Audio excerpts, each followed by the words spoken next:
Welcome to the HCI family of podcasts. We're your source for personal, professional, and organizational growth and development. We share our own original research, explore industry trends, and interview executives and thought leaders from across the globe. Join us for practitioner-oriented content around all things leadership, HR, talent management, organizational development, and change management. Maximize your personal and organizational potential with the HCI family of podcasts.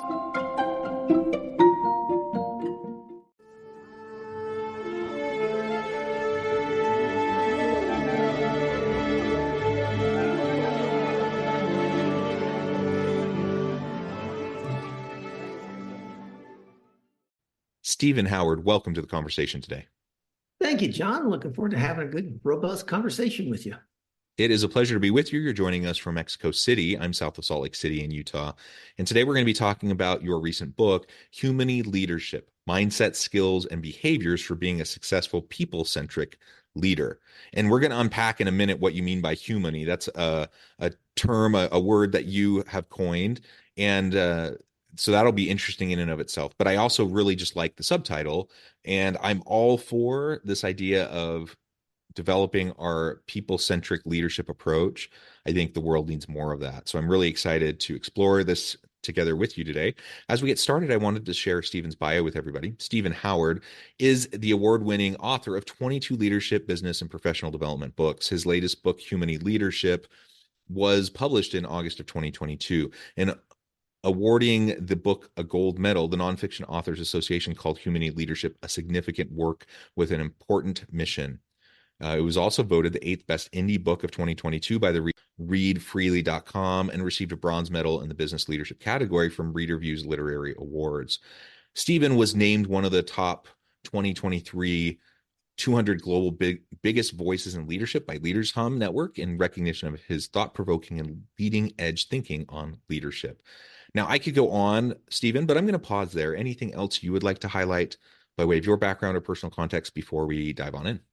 No, I think what might interest your audience is I've spent most of my adult life outside the United States. So I lived and worked in Singapore for 21 years, worked all over Asia from my Singapore base. I then lived in Australia, outside Melbourne, Australia for 12 years. And now I've been the last 3 years in Mexico City. So I have kind of a global perspective that I bring to my writing and to my speeches.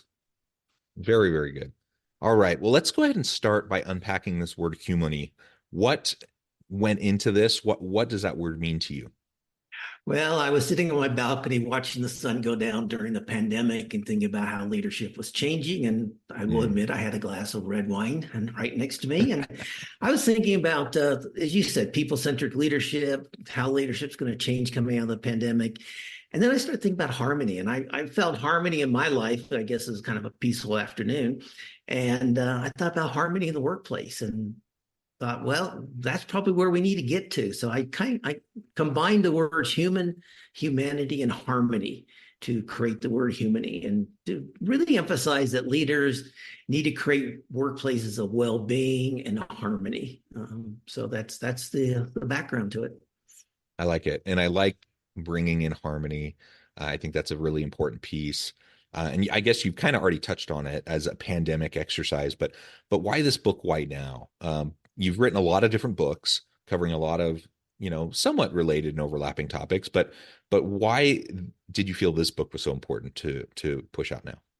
The people I was coaching, John, during the pandemic were getting frustrated, and I was coaching a lot of middle managers, and they were getting frustrated with their more senior managers, and they just didn't feel like they were being treated with the right level of respect or the right level of trust working from home. But they just I just realized that the way we managed and led people, and I'm one of them. I'm a baby boomer. The way I led my team in the 1990s and the early 2000s just wouldn't work today, and particularly with the younger generation. So I just started focusing on this need to change people's mindsets. And I guess the heart of the book, if you want, and where this came from was my thinking that we manage projects, we manage processes, we manage procedures, we manage policies, we manage things, but we don't manage people anymore. No one wakes up in the morning and says, I can't wait to be managed by my boss today.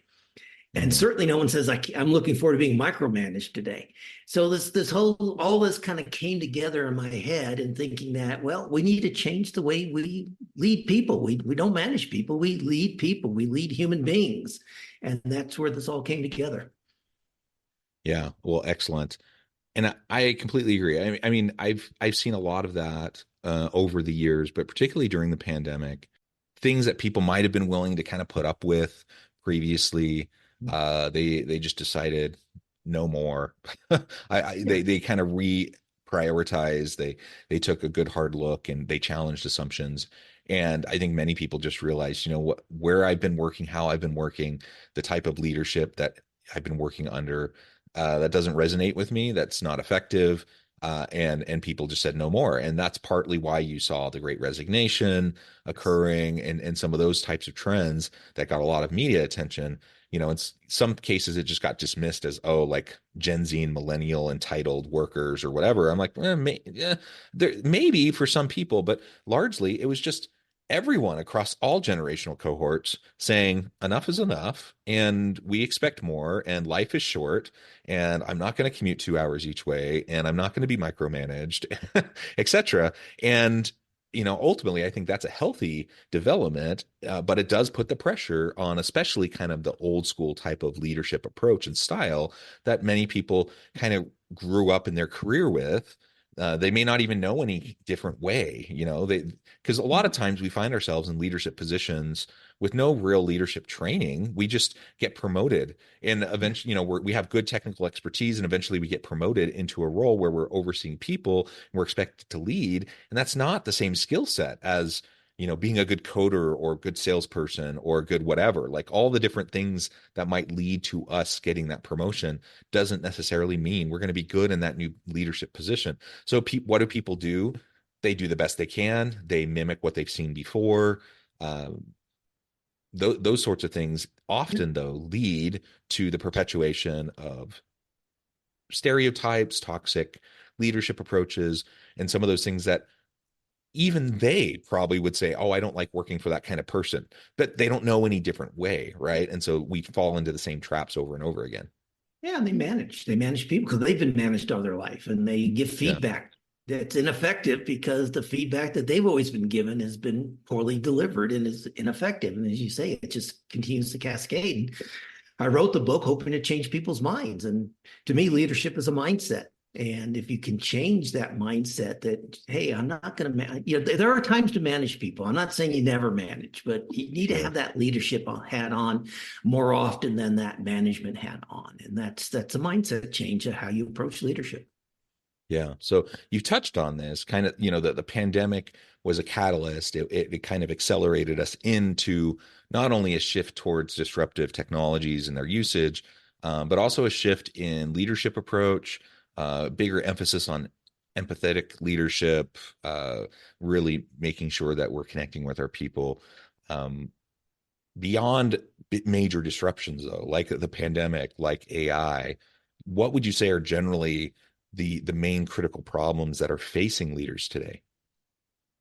Trust. There's such a lack of trust in the workplace, and it's a two-way street too. Employees don't trust their bosses, and bosses don't trust their employees, and that's one of the reasons so many people want to rush everyone back to the workplace because, Yeah. well, I can't see what they're doing. I don't trust them. And I always ask, well, why did you hire them? If you don't trust them, why did you hire them in the first place? Why do you have a team of people you don't trust? That's number one. Well-being in the workplace. I mean, was listening to some HR people talk on a webinar, well, maybe 6 weeks, 2 months ago, and they said, and this is different industries, one of their biggest issues is drama in the workplace and mid managers. And as you said, exactly what you just said, people are being promoted into positions without the training, and they don't know how to resolve conflict in the workplace. They don't know how to do so without showing favoritism. They don't know how to do so without themselves getting frustrated and basically adding fuel to the fire of the drama in the workplace, and how to turn drama into collaboration. So, those things are all hitting at the same time, combined with what you just referenced, people's views on what role work plays in their lives. Has changed too. And people, particularly the older generation, just can't understand that. They can't grasp it. And then they make those stereotypes. Well, the younger generation, they just don't work hard anymore. They're not interested, or they're not loyal. Well, why would you be loyal to a company that's showing no loyalty to you? But again, it's a two-way street. Yeah, that's the thing is, and not only, I mean, I'm in the same space as you, so I talk about this kind of stuff all the time, and I'm a professor. I teach this and do research on this sort of stuff at the university. And so, I have I would say bias, but I think it's a well-informed, data-informed bias that, in fact, a lot of the moaning around the younger generation is ill-conceived. Like it's really a bit silly. But I have anecdotal evidence. I am a father of 6 children. My 2 oldest are in college. My 3 oldest work, and so they're all kind of on the older Gen Z side. I just see my kids. They don't have patience. They know better.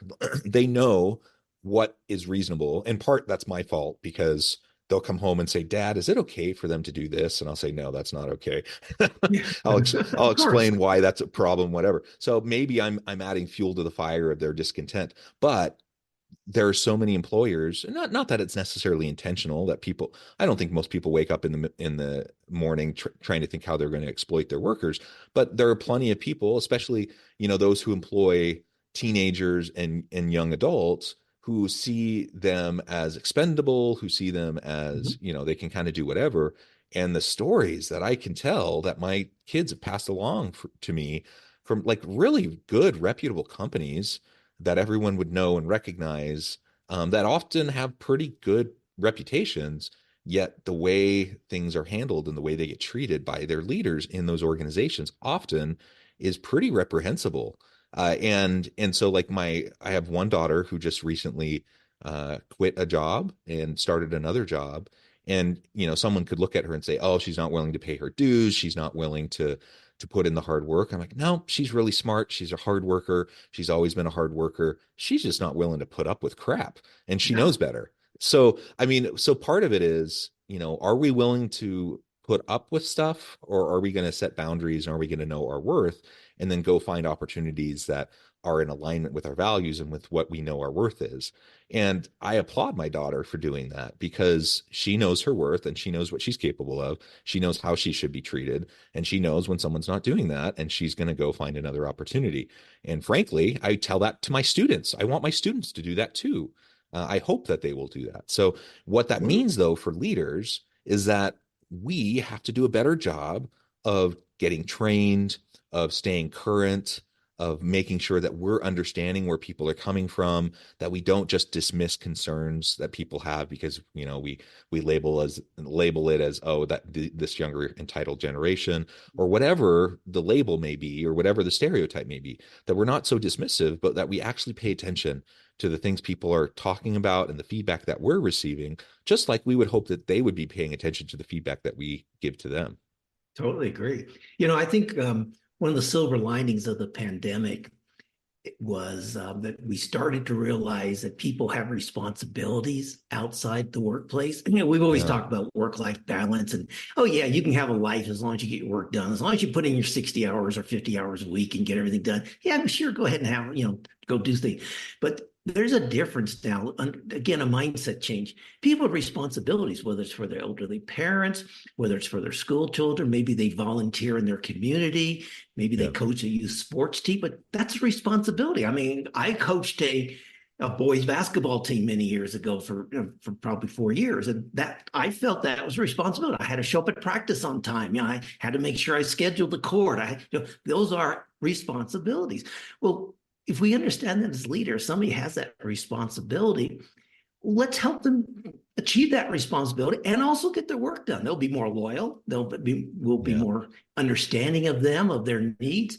I mean, I often tell a story when my first job was in Texas, and I'd probably been on the job 8 months or 9 months, and I went to my boss, and I was like 20. Actually, I was 20 years old. And I said, I need to be away from the office on Thursday afternoon. I have a dentist appointment. And he looked at me and said, "What's wrong? Your dentist doesn't work on Saturday?" I'm going, I might do this. Hurry. I mean, I don't want to wait till Saturday. And just that attitude, admittedly, it was, the 1980s, but that attitude is you don't take work off unless it's an emergency. And if you can wait till Saturday to see your dentist, you wait. And so people don't do that today. I mean, people understand, again, harmony. How do I harmonize my life between my personal responsibilities and my work responsibilities? And if I need to go to the dentist, I should be able to go to the dentist without having to, fill out triple forms and submit it for approval. Sure, sure.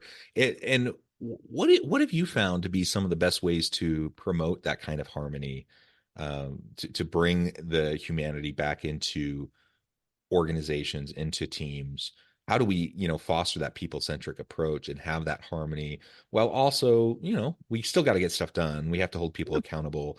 The work still needs to get done. It needs to get done well, high quality. We still need to have innovation, productivity, efficiency. All of that needs to happen. We're not suggesting that's not the case, that all that needs to happen. But how can, and so I suppose there's a tension because a lot of people will say the two are just incompatible. If you're focusing on bottom line results, then going to the dentist in the middle of the day is distracting and it's taking away from your productivity. I just don't see it that way. I don't see it as, conflicting elements. I see it as, ultimately you can provide accommodations and you can give people the opportunity and support to do good work while meeting their needs. And in some cases, it feels like to me, like people, like you said earlier, people are going to be more loyal when they're treated that way. They're going to be happier. They're going to get whatever that pressing, stressful thing is, they're going to get it done so that they don't have to worry about it. It's not in the back of their head, slowing them down during the workday. So in my mind, it's a no-brainer. Yet I still, even today in 2024, I run into people all the time who still kind of have that old school mentality. So what would you say to them? Like, how do you start this process of bringing that harmony and the humanity back into what they're doing? That's what we have to do, John. We have to talk about it. We have to, and companies I go into, the people I coach, when I go and work with organizations around this topic is like, let's talk about it. Let's talk, what does harmony mean? And it's going to be different for every company and maybe even different for certain departments within the same company.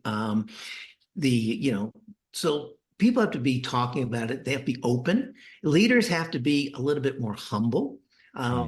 One of the things about today's world is, and as you mentioned, some of these disruptive technologies happening, we can't be experts in everything anymore. We can't have all the answers as a leader. So it's okay for a leader, in my opinion, to say, "Hey, team, I'm not quite sure what the path is we should be on to accomplish this, but I have confidence in us as a team to figure it out. So let's sit down and let's talk about it. Let's figure out what we need to do."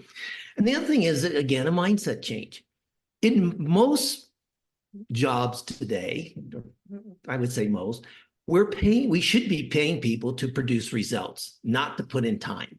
So as long as they, again, are achieving those results. Well, I know there's exceptions. I mean, if you're in McDonald's, yes, you have to have people working shifts. If you're manufacturing, you can't really have too much flexibility time. If you're on a manufacturing line and everyone has to work together, like a car line, the guy who's doing the bumper installation, he can't just take 2 hours off necessarily unless you got a replacement for him. So this is not a one solution fits all type thing, but in all cases we can learn how to be more people centric and how to treat people as human beings. And one of the comments I often tell people or make to people is like, look, 94, 95, 93, some percent, whatever the numbers is, but it's going to be in the low 90s, will put in the effort. They will perform. And what do you want to focus on? The 6% who don't, or the 3% who don't? Or do you want to focus on those 94, 93, 95, whatever it happens to be? if you focus on those who are going to operate, everyone else will work themselves out of a job, or you can let them go. You can, the Yeah. euphemism, make them available to industry. But why constantly focus on that 4, 5, 6% of people who will take advantage? And people, some people will. But you let everyone work from home, there will be 4% who will say, you know what, I'm going to watch a movie today. I'm going to binge on a Netflix series today, and I'm going to find a cheat device from my computer. It makes it look like I'm online and typing stuff, so my boss is monitoring my computer. You want to focus on that? Or do you want to focus on the 95% who said, okay, I'll get my job done. I may have to work till 7 o'clock today to get it done, but that's because I went and coached a basketball team for an hour and a half this afternoon. So it's a mindset change. And Yeah. you want a well-being harmonize? Just talk about it. It's not hard to do. Yeah. And in my experience, you mentioned whatever that percentage is, 6%, 5%, 8%, whatever, that, often will try to do some sort of taking advantage or kind of doing the minimum or quiet quitting or, whatever. There will be a portion that do that. But when you focus in only on that group, guess what? You expand that group. Exactly. So now instead of like the 4% that might do that, that'll end up working themselves out of a job anyways, because they're not going to perform. So if you're focused on performance and you're focused on results, they're not going to have the results. They'll be gone soon anyways. But what you end up doing when you are punitive and you have that compliance-based culture is you grow that population from maybe 4%. Now you have 25% of your workforce that's feeling disenfranchised, disengaged, they're frustrated, they're quiet quitting, they're looking for the next job, and so you're totally shooting yourself in the foot when that's your approach. Yet that is the predominant kind of approach that I see in most organizations. And in fact, I look at that and I'm like, why do you do that when it's so dumb, like objectively stupid from a research standpoint, from a practical standpoint to do that, yet people do that. So why? Because the trust isn't there, because they don't know how to do any different. Well, There's it's probably a that variety of mindset to reasons. retain people for their hours. I mean, your Yeah, profession, John, has forever has been the one that epitomizes this. University professors, you got to show up at class. But if your dean comes around and you're not there in between class in your office, you're being micromanaged. And I'm sure there are some professors who, they don't have class on Tuesday afternoon, go play golf. But maybe that's because they spend their Sundays doing course curriculums, or they do their research for right. their thesis, or they grade their papers on their own time. But your industry is the epitome of if you have the right level of trust, I'm sure all the professors will come in and teach and do a good job. And if you start making people stay in their office in between classes, even if they have no classes on Tuesday, they have to show up in their office. I think you'll start seeing some higher turnover on your faculty. Yeah, absolutely. Well, this has just been a really great conversation, Stephen. I note the time. I'm going to have to let you go here in just a minute. But before we wrap things up for today, I wanted to give you a chance to share with the audience how they can connect with you, find out more about your work, where they can find your book, and then give us the final word on the topic for today. Okay, thanks. LinkedIn, if a profession you want to reach me, it's LinkedIn, Stephen Howard. There's several. Look for the one in Greater Los Angeles area.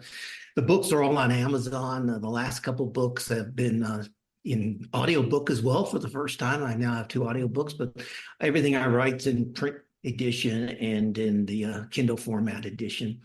And you want to email me if you have a question, if I can help you out, it's a Stephen with a V and an N, as you see on the screen there, at Humony Leadership.com. And that's probably the easiest way to reach out to me or contact me through LinkedIn.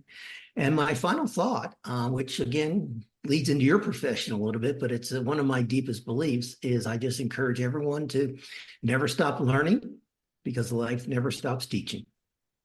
Amen to that. I totally believe in that as well.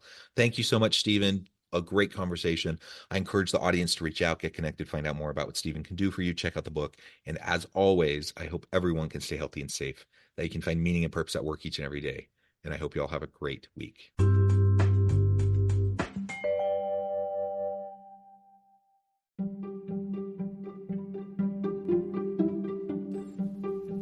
Thanks for joining us for this episode of the podcast. We hope you stay healthy and safe, and please join us again soon.